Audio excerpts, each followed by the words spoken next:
ಹರಿ ಓಂ. ಶ್ರೀ ಗುರುಭ್ಯೋ ನಮಃ. ಶ್ರೀ ಗಣೇಶಾಯ ನಮಃ.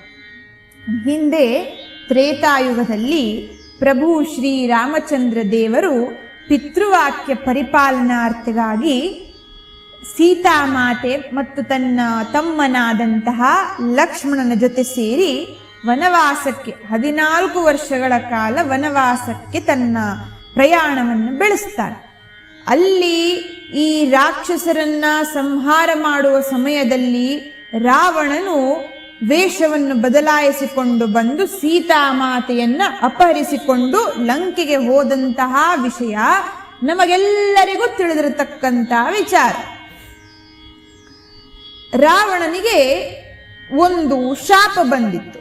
ಮಾತೆಯಾದಂತಹ ಲಕ್ಷ್ಮೀದೇವಿಯ ಸ್ವರೂಪವಾದಂತಹ ವೇದವತಿ ಮಾತೆಗೆ ಅಪಹರಣ ಮಾಡಲು ರಾವಣನು ಬಂದಾಗ ಮಾತೆಯು ಅಲ್ಲಿ ಶಾಪವನ್ನು ನೀಡಿದ್ದಳು.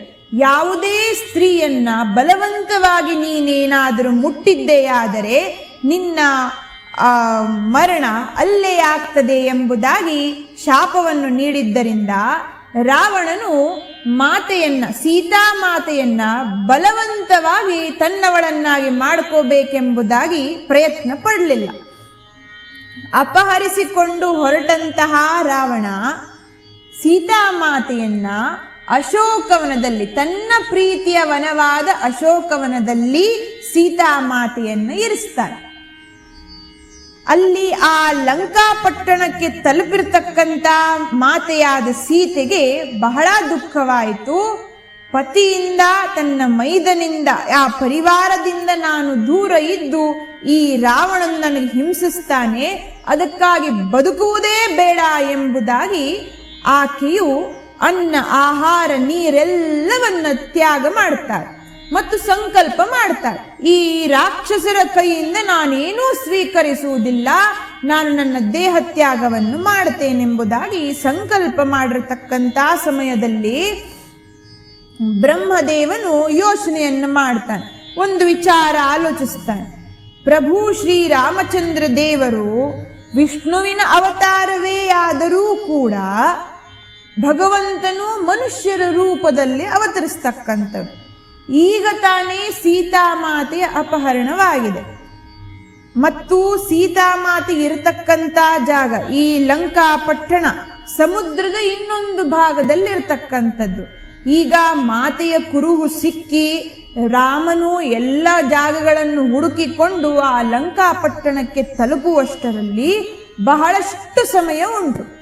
ಅಲ್ಲಿಯವರೆಗೂ ಆಹಾರ ಸ್ವೀಕಾರ ಮಾಡೋದಿಲ್ಲ ಎಂಬುದಾಗಿ ಸಂಕಲ್ಪ ಮಾಡಿರತಕ್ಕಂಥ ಮಾತೆ ದೇಹತ್ಯಾಗ ಮಾಡಿಬಿಟ್ಟರೆ ಅನ್ನ ನೀರಡಿಕೆಗಳು ತೊಂದರೆಗಳಿಂದ ದೇಹತ್ಯಾಗ ಮಾಡಿದರೆ ಎಂಬುದಾಗಿ ಒಂದು ವಿಚಾರವನ್ನು ಆಲೋಚಿಸಿ ಇಂದ್ರದೇವರನ್ನು ಕರೆದು ಒಂದಿಷ್ಟು ವಿಚಾರಗಳು, ಧರ್ಮದ ಸೂಕ್ಷ್ಮಗಳನ್ನೆಲ್ಲವನ್ನು ಸೀತಾಮಾತೆಗೆ ತಿಳಿಸಲು ಇಂದ್ರದೇವರನ್ನು ಕಳಿಸ್ತಾರೆ.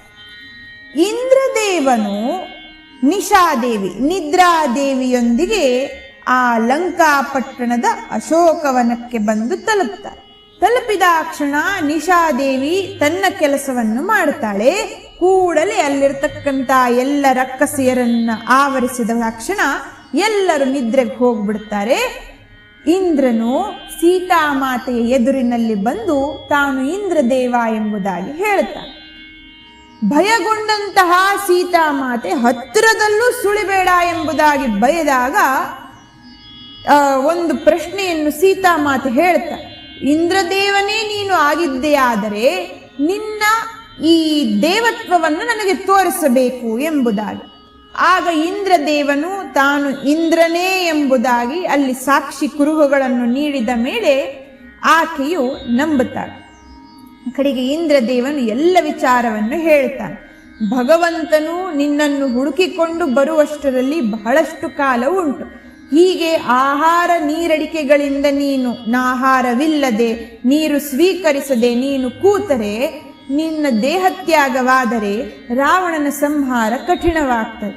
ಅದಕ್ಕೋಸ್ಕರವಾಗಿ ತಾನು ಇಂದ್ರಲೋಕದಿಂದ ತಂದಿರತಕ್ಕಂಥ ಈ ಪಾಯಸವನ್ನು ಸ್ವೀಕರಿಸು ಎಂಬುದಾಗಿ ಒಂದು ವಿಷಯವನ್ನು ತಿಳಿಸಿದಾಗ ತನ್ನ ತಂದೆಯಾದಂತಹ ಜನಕನ ಸಮಾನ ಅಥವಾ ತನ್ನ ಮಾವನ ಆದಂತಹ ದಶರಥನ ಸಮಾನವಾದಂತಹ ಇಂದ್ರನು ನೀನು, ನನ್ನ ಪಿತೃಗಳ ಸ್ವರೂಪನೇ ನೀನಾದ್ದರಿಂದ ನಾನು ಸ್ವೀಕರಿಸ್ತೇನೆ ಎಂಬುದಾಗಿ ಆ ಪಾಯಸವನ್ನ ಮೊದಲು ಮಾನಸ ಪೂಜೆಯ ಮೂಲಕ ತನ್ನ ಪತಿಯಾದಂತಹ ಪ್ರಭು ಶ್ರೀ ರಾಮಚಂದ್ರ ದೇವರಿಗೆ ಮತ್ತು ತನ್ನ ಮೈದನಾದಂತಹ ಲಕ್ಷ್ಮಣನಿಗೆ ಇಬ್ಬರಿಗೂ ನೈವೇದ್ಯವನ್ನು ತೋರಿಸಿ ಆ ಪಾಯಸವನ್ನು ಸ್ವೀಕಾರ ಮಾಡುತ್ತಾರೆ. ಮತ್ತು ಆ ಪಾಯಸ ಸ್ವೀಕಾರ ಮಾಡಲಿಕ್ಕೆ ಅಪ್ಪಣೆ ಇಂದ್ರದೇವನು ನೀಡಿದ್ದು ಯಾಕೆಂದರೆ, ಈ ಪಾಯಸವನ್ನು ನೀನು ತಿಂದರೆ ಬಹಳಷ್ಟು 1000 ವರ್ಷಗಳ ಕಾಲ ನಿನಗೆ ಹಸಿವೂ ಆಗೋದಿಲ್ಲ, ನೀರಡಿಕೆಯೂ ಬರೋದಿಲ್ಲ. ಇದರಿಂದ ನೀನು ಈ ರಕ್ಕಸಿಯರ ಕೈಯಿಂದ ಆಹಾರ ಸ್ವೀಕಾರ ಮಾಡೋದಿಲ್ಲ ಎಂಬ ಸಂಕಲ್ಪವೂ ಹಾಗೆ ಉಳಿತದೆ, ಅದು ನಾಶವಾಗೋದಿಲ್ಲ. ಅದಕ್ಕೋಸ್ಕರವಾಗಿ ಸ್ವೀಕಾರ ಮಾಡು ಎಂದಾಗ ಪತಿಯನ್ನ ಮತ್ತೆ ನಾನು ಹೋಗಿ ಸೇರಬೇಕು ಎಂಬ ಮನಸ್ಸಿನಲ್ಲಿ ಆ ದೃಢ ಸಂಕಲ್ಪ ಇದ್ದಿದ್ದರಿಂದ ಈ ಪಾಯಸವನ್ನು ಉಂಡು ಮಾತೆಯು ಶ್ರೀರಾಮದೇವರ ಧ್ಯಾನದಲ್ಲಿ ಆ ಅಶೋಕವನದಲ್ಲಿ ರಾಮದೇವರು ಬರುವವರೆಗೂ ಕಾಯ್ದುಕೊಂಡು ಕೂತ್ಕೋತಾರೆ.